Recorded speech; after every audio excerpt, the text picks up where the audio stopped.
दोस्तों नमस्कार। दोस्तों राव साहब ऑफिशियल यूट्यूब चैनल आपका स्वागत करता है। दोस्तों आज आपको हम चैत्र नवरात्रि कब से शुरू हो रहे हैं, पूजन विधि क्या है, सूर्य ग्रहण का क्या असर रहेगा, घट स्थापना का समय तथा आपको वो सब पूरी जानकारी देंगे जो आपको नवरात्रों में आपके लिए जानना ज़रूरी है।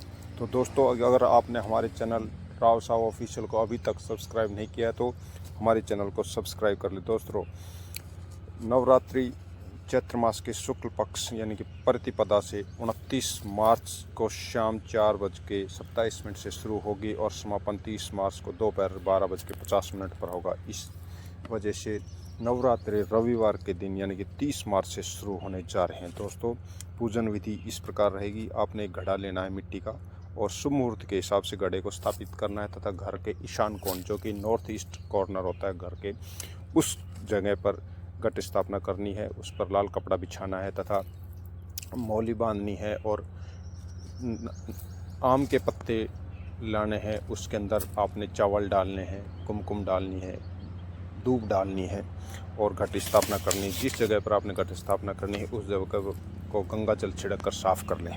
दोस्तों चैत्र नवरात्रों में माँ दुर्गा के 9 स्वरूपों की पूजा की जाती है और इसी दिन से हिंदू नववर्ष भी शुरू हो जाता है। दोस्तों घट स्थापना का मुहूर्त रहेगा सुबह यानी कि 30 मार्च को 6:13 से 10:22 तक और जो अभिजीत मुहूर्त रहेगा वो दोपहर के 12 बजे से लेकर के 12:50 तक रहेगा। दोस्तों हम आपको बता देते हैं कि जो सूर्य ग्रहण है उसका असर भारत में नहीं होने वाला है। ये उत्तरी अमेरिका और कनाडा में दिखाई देगा और सूतक भी नहीं रहेगा, इसलिए घबराने की कोई ज़रूरत नहीं। बहुत यूट्यूब चैनल्स ने आप लोग को डरा दिया कि सूतक रहेगा और बहुत भयंकर असर होने वाला है हमारे देश में। इस ना तो ये दिखाई देगा और ना इसका कोई असर होगा।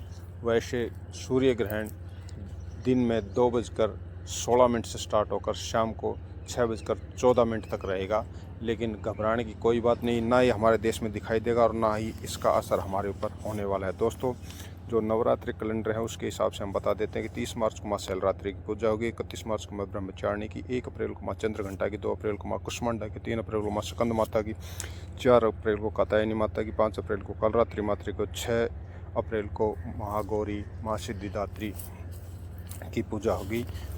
उस दिन रामनवमी का पर्व मनाने की भी प्रथा है। दोस्तों माँ दुर्गा के पूजा की सामग्री हल्दी, कुमकुम, कपूर, जनेऊ, धूप बत्ती, आम के पत्ते, पान, हार, दिया, पंचामृत, गुड़, खोपरा, बादाम, सुपारी, सिक्के, नारियल, 5 प्रकार के फल, चौकी, घट, उसका आसन और नैवेद्य आदि। दोस्तों इस बार माँ दुर्गा हाथी पर सवार होकर आ रही है, क्योंकि माँ का वैसे तो सवारी सिंह की है, वो सिर्फ युद्ध के समय पर माँ की सिंह की सवारी है। दोस्तों माँ हर नवरात्रों में किसी न किसी वाहन पर सवार होकर आती है और किसी न किसी वाहन पर सवार होकर ही जाती है।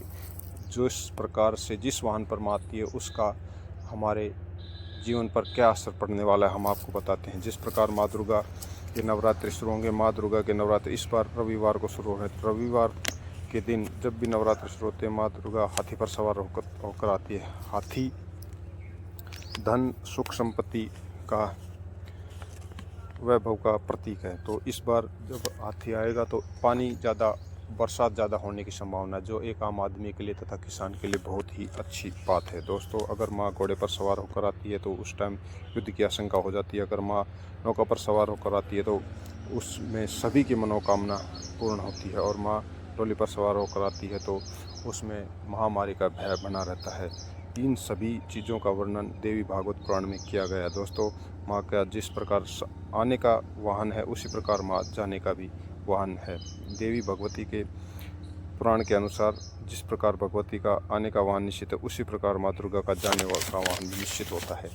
दोस्तों जिस दिन नवरात्र का अंतिम दिन होता है उसी अनुसार देवी का वाहन भी तय होता है। इसी प्रकार जाने के लिए का वाहन और शुभ अशुभ फल भी उस पर पड़ता है। रविवार व सोमवार के दिन देवी भैंसे की सवारी से जाती, दो देश में रोग और शोक बढ़ाता है। शनिवार को मंगल को देवी मुर्गे पर सवार होकर जाती जिससे दुख और कष्ट की वृद्धि होती। बुधवार और गुरुवार को देवी हाथी पर जाती जिससे बारिश ज़्यादा होती। गुरुवार को माँ दुर्गा मनुष्य के कंधों पर बैठकर जाती है, इससे सुख शांति और वृद्धि होती है। इस बार देवी का आगमन दोस्तों 30 मार्च यानी कि रविवार के दिन है, जो हाथी पर सवार होकर आ रही। ऐसे में अनुमान लगाया जा रहा है कि इस बार अधिक से अधिक वर्षा होने वाली है। दोस्तों आपने अगर हमारे YouTube चैनल राव ऑफिशियल को सब्सक्राइब नहीं किया तो सब्सक्राइब कर दे। धन्यवाद।